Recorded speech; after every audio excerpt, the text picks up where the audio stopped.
Hello and welcome to the Republic National Convention, where I'm with Jorge Ramos, who is the anchor of Univision and Fusion, the Hispanic media group.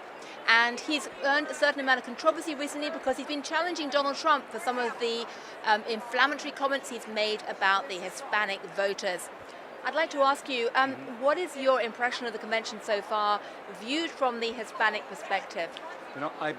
I was trying to remember when was my first convention, 1988. So since 1988, I've covered political conventions. I never seen one like this one, in which minorities and Latinos are being excluded in such a way as this one. I think it is very clear what Donald Trump is doing and the effect that it's having. I just saw a poll by Univision. 73% of Latinos think that Donald Trump is a racist. And that kind of approach, that kind of rhetoric has affected the convention.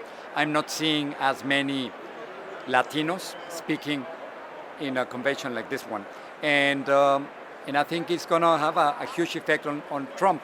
He cannot win the convention. He cannot win the election, the White House, without Hispanics. So when you say he can't win the election without Hispanic vote, I've had some senior Republican figures say today that actually, statistically, they're not that important yet, the Hispanic vote.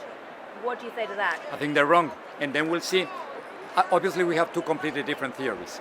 They think they can win the election only with the white vote, with the majority of the white vote. My theory, and the theory of many people, seeing the demographics of this country, you cannot do that. Let me give you an example. Mitt Romney got 27% of the Hispanic vote and lost the election. John McCain got 31% of the Hispanic vote and lost the election.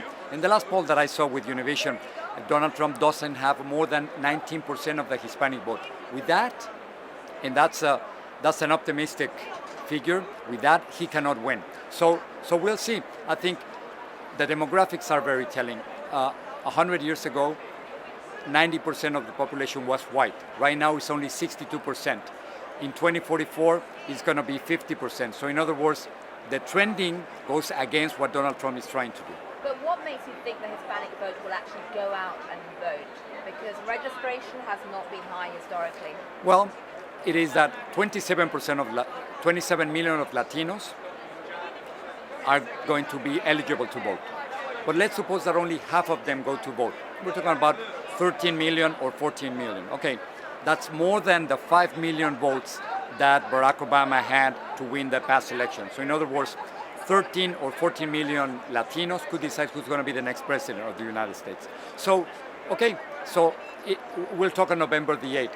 But Trump's theory is that he can win without us, without Latinos. Our theory is that it is already too late in the game to try to do something like that. And is there anything that Trump or anyone else could do in the next couple of days to persuade you that more Hispanics will vote for him? Because we're waiting for tonight's event to start. We're going to hear more speeches. What do you want to hear from him? An apology.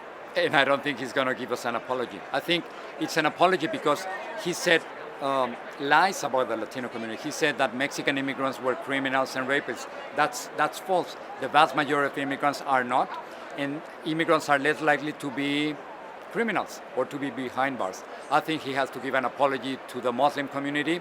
You cannot ban 1.6 billion Muslims simply because of their religion. And I think he also had an apology to women, calling them dogs and animals and pigs. That's completely inexcusable.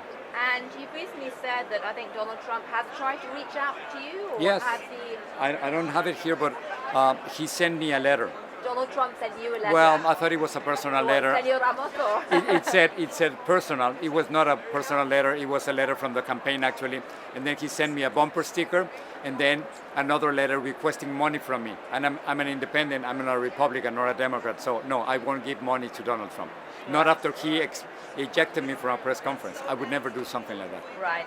Well, thank you very much indeed. We'll be looking tonight to see whether any of the comments that come out tonight help to reassure you or the other minority voters. We'll see. And in the meantime, we'll be watching. Thank you.